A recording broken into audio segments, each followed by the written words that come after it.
There are now more landmines in Ukraine than almost anywhere else in the world. That's the headline that screamed from a November 2023 piece published by Vox, which went on to point out that mines are among the most underappreciated threats that Ukraine faces in its war with Russia. Red signs marked with skulls litter the Ukrainian landscape, warning soldiers and civilians alike that landmines are in the area. Ukraine isn't even safe when it retakes territory from Russia, both as a defensive ploy and to damage Ukraine's troops as they move back in. Russia has taken to installing mines in the territory it's occupied to stifle the Ukrainian resistance. Anti-tank mines are buried in the ground, ready to trigger as they feel the weight of a tank, or in worse cases, a bus full of civilians riding over them. Booby traps are built into buildings and on disputed territory, with anti-personnel mines designed to maim and kill. Even at the more makeshift end of the spectrum, there are improvised explosives, cluster munitions, and unexploded artillery littering the Ukrainian landscape. How much of that landscape? About 67,180 square miles of it, an area roughly the size of Florida, according to Vox. So, with such a massive mine threat being presented, the question becomes simple. What is Ukraine doing to tackle the landmines that are scattered all over its territory? There are many answers, some of which we'll dig into later. But one of the methods used is among the most novel methods of landmine clearing yet. Rather than relying on the latest and greatest technology, there's a small group of Ukrainians who are going back to using a form of technology that was never intended for clearing mines at all. Those groups have gone all the way back to the farmyards, and they've discovered that tractors are surprisingly powerful tools in the war against Russian landmines. In May 2023, the UK newspaper The Sun published a video on its YouTube channel. The video appears fairly innocuous, if a little weird at first. It shows a man camping out in what appears to be an excavator's bucket, which has been elevated off the ground. A lookout, perhaps? It's unclear from the footage, though it's a hint that some extremely creative everyday Ukrainians have come up with a novel way to deal with the landmine problem on their land. The footage then cuts to a huge mechanical plow appearing to till a field, only that footage isn't what it appears. A shot from inside the cabin shows that the plow is unmanned and has been rigged to drive forward in a straight line, with no human intervention. There's a method to the madness, of course. As the video progresses, we meet a Ukrainian farmer who tells the Sun that one of his tractors ran over an anti-tank mine. That's when he made a startling discovery. Though the mine destroyed the protective plates and much of its mechanics, the vehicle itself was safe. Those driving the tractor were unharmed. Everyone's alive and safe, says the farmer, and the vehicle was quickly restored to head back out into the minefield. But the incident gave the farmer an idea. With that, the footage cuts back to a front shot of the supposed plow shown earlier, which shows that the vehicle isn't a plow at all. Instead, it's a tractor that appears to have been jerry-rigged with improvised armor at the front, which is running back and forth across the farmer's field on the hunt for mines. A solid metal barricade is built onto the front of the vehicle, elevated slightly on rollers to keep the tractor moving, and what appears to be two 4x4s are stacked and tied onto the sides, presumably to act as a shield for the tractor if it finds a landmine. Finally, we see the excavator from the start of the video again. The man still lies in position, appearing to control the tractor with some sort of mechanism installed in the excavator's barrel. He has a small table and chair set up, giving him a wide-open view of the field as he coordinates the tractor's movements and turns while it's on its mine-sweeping duty, all as he follows in its wake. The footage cuts back to the farmer. He explains that the reason he built this novel anti-mine solution, outside of the unexpected discovery that it would work, is that the time has come to start sowing crops. His problem was that he couldn't move forward with that work because of the risk that mines buried in his land posed. The emergency services are very busy, he explains. Understandably so given the situation in Ukraine, but his important work similarly can't wait. So rather than sit around and hope that the emergency services could send some sort of mine-sweeping equipment to his farm, he uses the experience he gained, watching one of his tractors survive an anti-tank explosion, to create his own solutions. We took the front metal parts from a Russian tank that was hit on the crossroads, he explains, while talking about the unique contraption he created. Those metal parts form the bulk of the tractor's defenses, with the farmer previously seen in the excavator barrel, then shown on the ground with remote control in hand, guiding the tractor's movements. In essence, the farmer has created an unmanned ground vehicle, or UGV, with little more than scraps of metal and some amazing Ukrainian ingenuity. The footage cuts away to another man, who explains the scale of the problem Ukraine's farmers face. He says that the amount of land that they need to cover and demine is huge. It would take years to demine this particular field by hand, and to guarantee that there are no mines here. He says, before the footage cuts back to the improvised tractor. The wireless tractor is a very good idea, the man explains, because there is no human inside. The risk to the life of the mechanic is negated. The tractor also clears far more territory far faster than that same land can be cleared by hand. It's also more reliable, at least in terms of getting rid of anti-tank mines. After all, it's possible to miss these mines when searching by hand, because they're designed to only trigger when a heavy weight is placed upon them. The tractor provides that weight, meaning it's guaranteed to set off an anti-tank mine if it encounters one. That same person explains the true scale of the problem. We learn that he is in Kharkiv, a region that Russia has been bombing since at least May 2024, despite assurances from Russian President Vladimir Putin that he has no interest in attacking the region. That month saw somewhere between 5,000 and 10,000 soldiers cross the border between Kharkiv and Russia at two key points, according to The Guardian, and the region has been under siege ever since. More Russian men are pouring in. Kharkiv is being battered with artillery, and as the farmers and military personnel in the Sun's video explain, their land is now being littered with Russian landmines. I removed around 500 anti-tank mines and numerous anti-personnel mines in this field, claimed the man, showcasing just how difficult Russia is making it for Ukraine's farmers to do their work. Don't underestimate the importance of this tactic. According to Statista, agriculture accounted for 8.2% of Ukraine's GDP in 2022, a figure that's likely decreased substantially with Russia littering the country's farmland with landmines. The video ends with footage of the unique tractor driving through shelled-out areas of Kharkiv. Broken buildings line the landscape, serving as a reminder that, for as novel as the farmer's anti-mine solution may be, he's still living and working in a region that's under constant threat of Russian attack. Reporting on the same farmer in May 2023, Reuters is able to offer more details. It names the farmer as Oleksandr Kristov, who is the general manager of his own agricultural company. Kristov lives in Rakovo, a village that Russia managed to occupy during the early months of the war, before a Ukrainian counteroffensive pushed the war's front lines back and gave Kristov a chance to continue his work. The report also quotes Ukraine's Prime Minister Denis Shmyhal, who claims that the problem Kristov faces is far from unique. Russia has planted mines in about 30% of Ukraine's territory. Shmyhal says that Ukraine is working hard to demine its agricultural land, likely with the goal of getting its agricultural sector back up and running, even in a faltering capacity. But the scope of the work is enormous. Other farmers face similar problems. In June 2023, The Guardian similarly ran a report on the farmers and their unique solution to the Russian mine problem. It pointed out that farmland has been a clear target for Russia since the war's beginning. For instance, it spoke to one farmer who said that, in the weeks that Russia occupied the Husarivka dairy farm, they've slaughtered 2,500 heads of cattle. Most died due to artillery fire or the Russians simply using them as target practice. The farm's deputy manager, Serhiy Forobyov, claims that the cows that weren't killed were instead starved. The farmers were forced to abandon their land when the Russians came, with Forobyov noting that some of the cows became so hungry that they started to eat their own tails for sustenance. Now, he says, they're just like the soldiers who've been on the front line. They're scared if you just go near them. When his farm was finally liberated by Ukrainian soldiers, Forobyov claims, there were cow carcasses as far as the eye could see. And even with Russian soldiers gone, he now faces the same problem as so many other Ukrainian farmers, mines in his land. The farm's 230 surviving cows can't be put out to pasture because of the mines, as they could theoretically trigger them.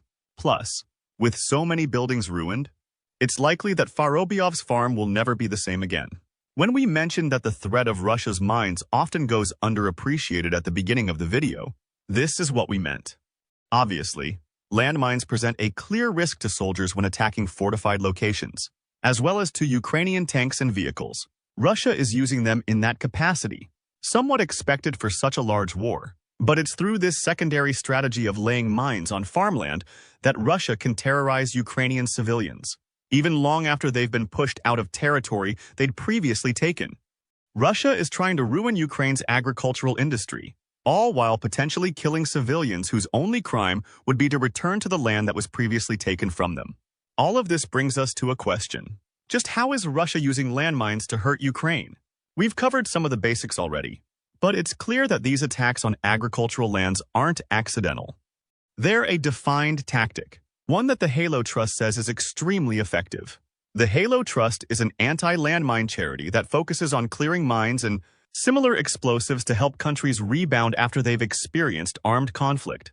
Of course, the Trust has been extremely active in Ukraine since the beginning of Putin's special military operation, with its head of region in Europe, Mike Newton, noting that Russia's use of landmines on agricultural ground is a definite strategy. A large part of the economy of Ukraine has collapsed, Newton says, echoing the previous statistic about how agriculture makes up 2% of the country's GDP. Ukraine is traditionally one of the breadbaskets of the world, but the country's prime agricultural land has been decimated by bombs, artillery, shells, and landmines, he says. Those landmines have to be removed if Ukraine is to be rebuilt. The Halo Trust believes that it's a gargantuan task. Beyond the sheer amount of land that these mines have been installed into, it believes that there may be up to 2 million of the explosives dotted around Ukraine. For all its hard work, the Halo Trust has barely put a dent in that number. Its highly trained deminers have been scouring Ukraine by hand, with that slow and steady effort leading to the clearing of just 19,000 landmines and similar unexploded munitions. Their work is currently focused on more built-up areas with schoolyards, pathways, housing estates, and fields combining to form the majority of the Halo Trust's work. The mere mention of schoolyards there should give you pause for thought. The Trust is clearing mines away from locations that are meant for children. Human Rights Watch, or HRW, delves into even more detail. In June 2023, it published a report covering the full use of landmines in Ukraine. It notes that the 1997 Mine Ban Treaty prohibits the use of anti-personnel mines that are capable of killing or injuring people, a ban Russia is clearly violating. Of course, it's also worth noting that Russia never signed the treaty, with China, the US, and over 20 other nations also not being signatories. HRW says that Russia is known to have used at least 13 types of anti-personnel mines in Ukraine since the war began, though Ukraine isn't innocent in breaking the act either. It's using rocket launchers to fire PFM anti-personnel blast mines, meaning it's essentially fighting fire with fire in its war with Russia. Ukraine, by the way, is a signatory of the 1997 Mine Ban Treaty. On top of this, Russia is using at least 6 types of anti-vehicle mines, allowed under the 1997 Mine Ban Treaty, as well as several types of improvised booby traps that are typically set up in places that Russia had fortified before being driven away. The majority of the anti-personnel mines Russia uses are fragmentation mines, meaning they explode in such a way with shrapnel flying in multiple directions. A couple, including the PFM-1, PMN-2, and PMN-4 are blast mines designed to cause severe injury or death to a single person, typically when that person places pressure on the mine. Rather than adapting to meet Ukrainian resilience head-on, Russia's response has been to escalate the use of increasingly inhumane tactics. The so-called creativity in their landmine usage only highlights Putin's desperation in the face of Ukraine's unyielding strength. In February 2024, NBC News reported on the landmine situation in Ukraine, noting that Russia has started using a deadly new type of anti-personnel mine called the POM-3, in addition to detonating when pressure is placed upon it. Much like a traditional mine, the POM-3 is equipped with seismic sensors that can recognize vibrations in the ground. Those vibrations could be caused by soldiers marching, vehicles driving, or simply farmers attempting to prepare their land for planting. These seismic sensors make the mines much more difficult to both locate and disarm, as they're designed to explode before a person actually touches them. When the POM-3 detects vibrations in the ground, it fires an explosive about the size of a soft drink can into the air. This explosive releases metal fragments, firing them far and wide to take out any people in the vicinity. It's a terrifying weapon, and it shows just how far Russia is willing to go to hurt Ukrainians. Any Ukrainians, in its effort to complete Putin's special military operation. Hurting Ukrainians is exactly what these mines have achieved. Landmines have been a problem in Ukraine even before the special military operation began. Between 2014, the same year Russia annexed Crimea, and 2020, Ukraine experienced 1,190 casualties related to landmines, amounting to about 170 casualties per year. That number has increased markedly since the beginning of the war, with the period between February 2022 and July 23 resulting in 298 civilian casualties, with 22 of those being children. That's on top of 6 or 32 civilian injuries, and without mentioning the many more soldiers that have been caught by landmines or Russia's improvised booby traps. Worst of all, the Halo Trust believes that the civilian numbers are massively underreported, meaning it's very possible that hundreds more Ukrainians have died due to Russian mines. Statista breaks down the numbers and offers some more interesting details to illustrate just how widespread landmine usage has become since the beginning of the war. It suggests that the period between April and December 2014 saw 40 Ukrainian civilians killed and another 40 injured by mines. Those numbers rose considerably in 2015, in the immediate aftermath of the Crimea annexation, to 123 killed and 240 injured.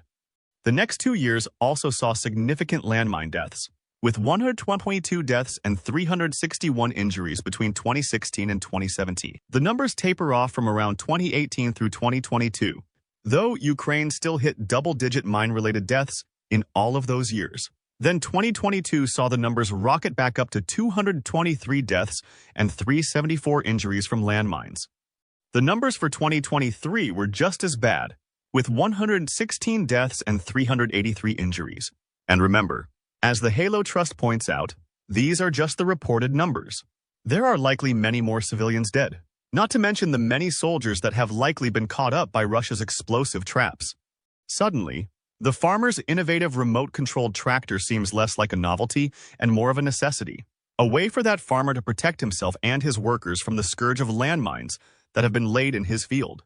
Of course, this doesn't mean we're going to see fleets of remote-controlled tractors patrolling the fields and countrysides of Ukraine anytime soon. That's impractical and requires hundreds of people to demonstrate the same ingenuity that Alexander Christoph displayed. That's not to mention the sheer number of tractors required, as well as the luck of running across a destroyed Russian tank. So what other methods is Ukraine using to tackle the problem? Many, as it happens, with most of them being far more technologically advanced than the armored tractor Christoph created. For instance, Putin's special military operation marks the first time that artificial intelligence, or AI, has been used to detect landmines. In April 2024, IEE Spectrum reported on a startup company called SafePro AI. That company was called to a 25-hectare field, the same size as 62 American football fields, to test a new drone-based technology it developed. The task was simple. The UN would spread between 50 and 100 inert mines across the field. SafePro AI then had to use its drones, which are powered by the company's machine learning software, to detect as many of those mines as possible in 72 hours. The drones took just 5 hours. By the end, they gathered over 15,000 images, all later used to further train the machine learning model that powers them. A further 2 hours of coding led to that model crunching through the visual data. Sadly, the model wasn't capable of producing a map with precise coordinates for each suspected landmine, so SafePro AI adapted and instead had it create a map highlighting the general suspected locations of each mine. An imperfect solution, perhaps, but one that would certainly be useful to Ukrainians in their efforts to disarm mines or to simply keep people away from areas believed to contain the weapons. Finally, SafePro AI successfully identified the general locations of 74 mines and was invited back by the UN to conduct more tests. It's not the only AI company that's using its technology to help clear landmines in Ukraine. In June 2024, AI Magazine ran a piece on Amazon Web Services, or AWS, which has teamed up with the previously mentioned Halo Trust to work on ways to use AI and machine learning to identify mines in Ukraine. AWS has invested $4 million into the project, which has seen the Halo Trust take a similar approach to SafePro AI in using drones to scan the Ukrainian landscape. In this case, the landmine clearing organization has a fleet of 542 drones, which have collectively captured around 11 terabytes of high-resolution images to be fed into the AWS machine learning models to help it detect landmines. The Halo Trust is also using AWS models to examine satellite imagery to locate damaged buildings, with that damage also being a possible indicator of landmines in a location. Neither of these technologies is a finished product, by the way, but just as Russia is building landmines that contain seismic sensors, using modern technology to make their landmines more dangerous than ever, so are other organizations using more advanced technology to detect those new landmines. Still, the widespread use of AI to find mines is something that we may not see until later in the war.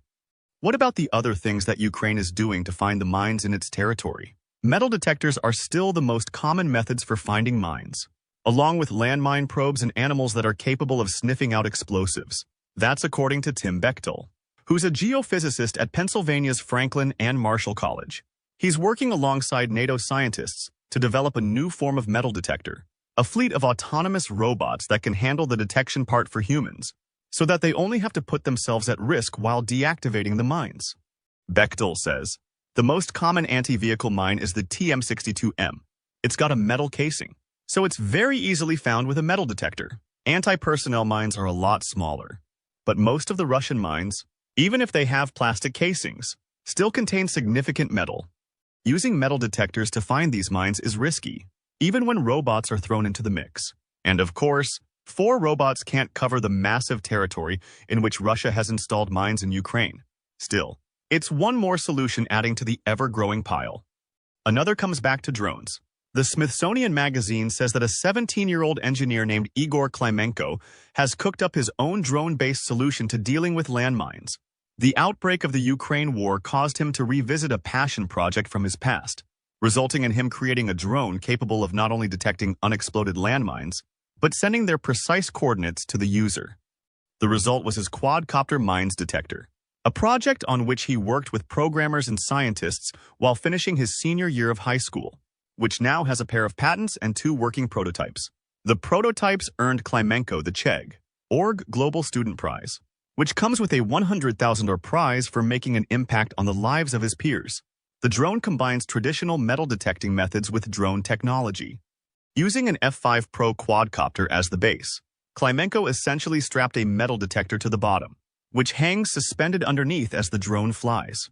From there, the drone can stay suspended for up to 30 minutes and travel up to 5 miles, picking up on landmines as it goes. More investments and refined technology solutions could improve both of those limitations in time. But as it stands, Klimenko's drone is yet another example of the ingenuity of the Ukrainian people in the face of Russia's mine threat. Then there are the mine-clearing monsters. That's what Real Clear Defense calls a host of Western devices that have been sent into Ukraine to help it combat the scourge of mines in its territory. These devices, of which there are about 100, take one of 2 forms. There's a plow clearing machine, which is somewhat similar to the jerry-rigged tractor solution that plows the land to uproot mines. One example is the American M1150, which has the same chassis as an Abrams tank and is capable of throwing down M58 MIG-click explosive lines up to 328 feet in front of itself to clear a path. Unfortunately, these plow machines are loud and bulky. The M1150 weighs over 70 tons, making them easy targets for Russian missiles and artillery. The other mine-clearing monster uses flails, with Germany's Wiznet-1 being a prime example. Like the M1150, it's built using a tank chassis, a Leopard instead of an Abrams, but it's lighter at 44 tons and uses a series of flails to whip the ground and explode any mines it finds. Ukraine has 56 of these Wiznet-1s, which can move at top speeds of 31 miles per hour. Unfortunately, they also offer an imperfect solution, as they only have a typical clearance rate of between 50 and 60% of mines in an area. Still, they are yet more tools Ukraine can add to its demining arsenal. And if all of that doesn't work, the country can take another approach. If you can't beat them, join them. Given that Russia is peppering Ukraine's landscape with mines to take out vehicles and tanks, Ukraine has taken to using the same tactic. In February 2023, Forbes writer David Axe reported that Ukrainian soldiers have started relaying mines in old minefields that Russian soldiers have previously cleared, essentially creating a field of fresh mines ready to explode when Russia attempts to cross. This leads to a pattern wherein a lead Russian vehicle will get taken out by a mine the Russians believe they'd cleared, with the vehicle dramatically exploding. The rest of the tank column ends up scattering, with some attempting to go around the lead vehicle. while others go in different directions, only to run into more mines.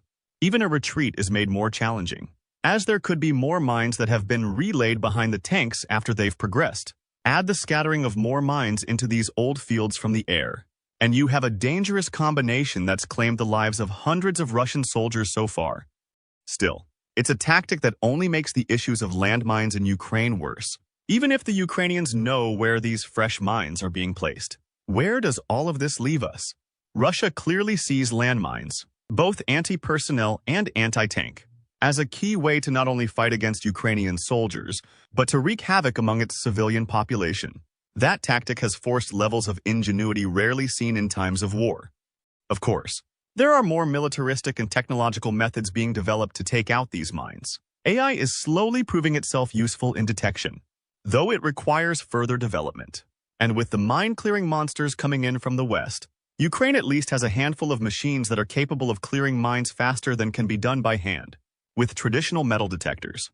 But it's the everyday citizens who are coming up with their own solutions that are most impressive. Some of those solutions combine modern technology with traditional mine-clearing techniques, such as we see with Igor Klemenko's metal-detecting drones. But even in the absence of that technology, people like Alexander Kristov are figuring out ways to use what they have available to make their land a little safer.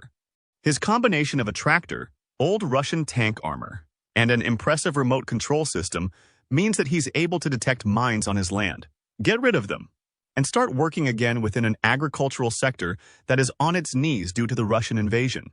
Perhaps we'll see variations of his tractor in wider use in the future. But for now, we want to hear your opinions. What do you think about Ukraine's mine-detecting tractor? And how much of a role do you think mines will play both during and after the Ukraine war? Share your thoughts in the comments. And thank you for watching the video. Now, go and check out Chinese soldier fighting for Russia exposes Putin's incompetence, or click this other video instead.